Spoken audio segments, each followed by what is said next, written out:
नमस्कार, मैं राकेश और आप मुझे सुन रहे हो टैक्स जंक्शन पर। तो दोस्तों, आज सुप्रीम कोर्ट में मोरेटोरियम केस का हियरिंग हुआ। अगर हम बात करें पुराने हियरिंग की, तब ऐसा मुद्दा सामने आया था कि सुप्रीम कोर्ट ने सेंट्रल गवर्नमेंट को पूछा था कि आपने क्रेडिट कार्ड होल्डर्स को बेनिफिट क्यों दिया कंपाउंड इंटरेस्ट का। क्रेडिट कार्ड होल्डर्स के अकाउंट में एक्स ग्राचिया मतलब बोनस क्यों दिया, क्योंकि क्रेडिट कार्ड होल्डर्स जो है उन्होंने कुछ कर्जा नहीं लिया है, उन्होंने कुछ लोन नहीं लिया है, उन्होंने तो शॉपिंग किया है, तो उनको बेनिफिट क्यों दिया गया। ऐसा सवाल सुप्रीम कोर्ट ने पुराने हियरिंग में पूछा था। आइए जानते हैं कि आज हियरिंग में क्या क्या मुद्दे सामने आए। तो सबसे पहले तुषार मेहता सर ने ऐसा बोला कि अब जो रिस्ट्रक्चरिंग करना है लोन का, वो जिम्मेदारी इंडिविजुअल बोरोवर्स की है। जैसा हम आपको याद दिला दे कि आरबीआई ने सारे पावर्स दिए हैं बैंक को कि वो अपने बोरोवर्स का मतलब अपने कस्टमर्स का अकाउंट रिस्ट्रक्चरिंग करने का। बैंक अपने कस्टमर के अकाउंट परफॉर्मेंस के हिसाब से उनका अकाउंट रिस्ट्रक्चर करने वाले हैं। इसलिए तुषार मेहता सर ने ऐसा बोला कि अब जो जिम्मेदारी है वो अब इंडिविजुअल बोरोवर्स की है। तभी हरीश साळवे सर, जो इंडियन बैंक एसोसिएशन को रिप्रेजेंट कर रहे थे, उन्होंने ऐसा बोला कि आप अगर गवर्नमेंट की स्कीम्स देखो तो स्मॉल बोरोवर्स की भी केयर की गई है, सबसे छोटे छोटे बोरोवर्स की गवर्नमेंट ने केयर की गई है। तो इसलिए अब ये सुनवाई में क्या बचा था, ऐसा ही कहना चाह रहे थे हरीश साळवे सर। ऐसा हमें नजर आया कि सारे स्मॉल बोरोवर्स की अगर केयर ली है, स्मॉल डिपॉजिटर्स की केयर ली है, तो अब आगे क्या सुनने को बचा है, ऐसा नजर आ रहा था। लेकिन तभी तुषार मेहता सर, जो गवर्नमेंट को रिप्रेजेंट कर रहे सॉलिसिटर जनरल है, उन्होंने ऐसा बोला कि आप अगर सेक्टर वाइज भी देखो तो सारे सेक्टर्स को बेनिफिट दिया गया है। ये बेनिफिट इस तरीके से दिया गया है कि करंट सिचुएशन ध्यान में रखी गई है और साथ ही साथ आने वाले जो संकट है उसको भी ध्यान रख के सारे सेक्टर्स को बेनिफिट दिया गया है। ऐसा तुषार मेहता सर ने कोर्ट के सामने मुद्दा रखा। तुषार मेहता सर का ऐसा कहना है कि गवर्नमेंट ने जितने भी स्कीम्स अनाउंस किए थे और जितने भी फैसिलिटी देनी थी उतनी सारी अभी तक दे दी है।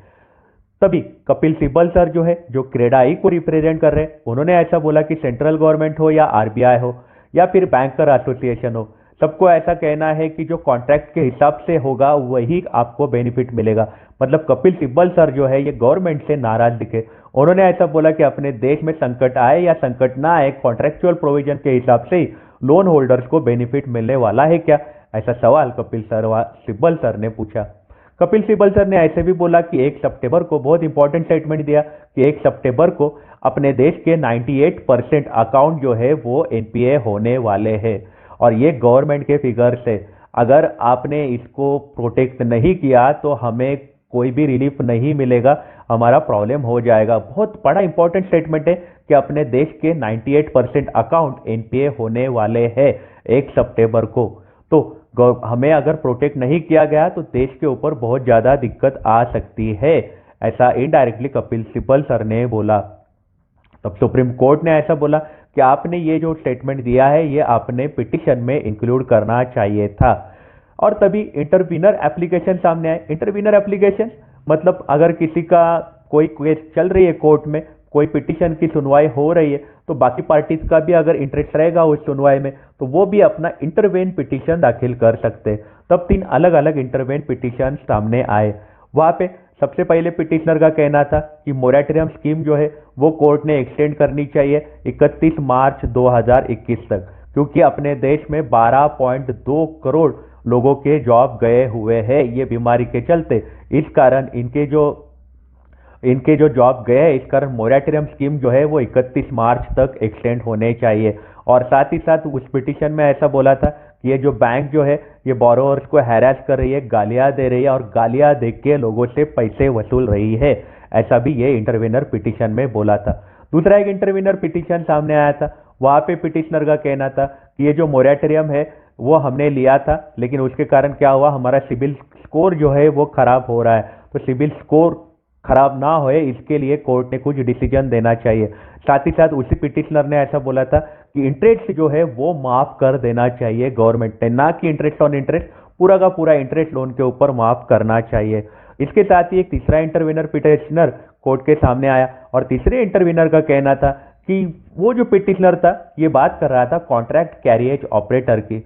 मतलब ऐसे लोग जिनके छोटे छोटे बसेस होते हैं या फिर छोटी छोटी गाड़ियां होती है, जो रेंट पे दी जाती है, उनका सेक्टर जो है उनको बहुत ज़्यादा तकलीफ हुआ है, क्योंकि भारत की आत्मनिर्भर भारत स्कीम जो है ये उनको अप्लीकेबल नहीं है, इसलिए वो कोर्ट में आए हुए थे। मतलब मोरेटोरियम केस में 3 नए इंटरवेनर पिटीशन सामने आए हैं। तभी हरीश साळवे सर जो है, जो इंडियन बैंक एसोसिएशन को रिप्रेजेंट कर रहे हैं, उनका ऐसा कहना है कि बैंकों को एनपीए करने को अलाउड नहीं किया जा रहा है, तो बैंक अभी हेल्पलेस हो रही है। जो डिफॉल्ट कर रहे हैं बोरोअर्स, उनके अगेंस्ट बैंक जो है वो हेल्पलेस हो गई है, ऐसा हरीश साळवे सर ने कोर्ट को बताया। तो यहाँ पे अपने देश में नेशनल डिजास्टर मैनेजमेंट का जो बात हो रही थी, वहाँ पे गाइडलाइन जो है वहाँ पे मिनिमम स्टैंडर्ड ऑफ रिलीफ देना चाहिए, ऐसी बात रविंद्र श्रीवास्तव सर ने करी थी।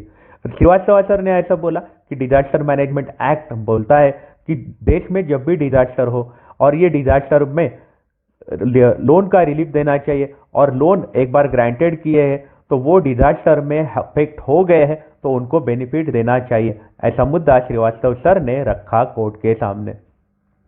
तो आज की सुनवाई यहाँ पर खत्म हो गई थी और अगली सुनवाई होने वाली है बुधवार को।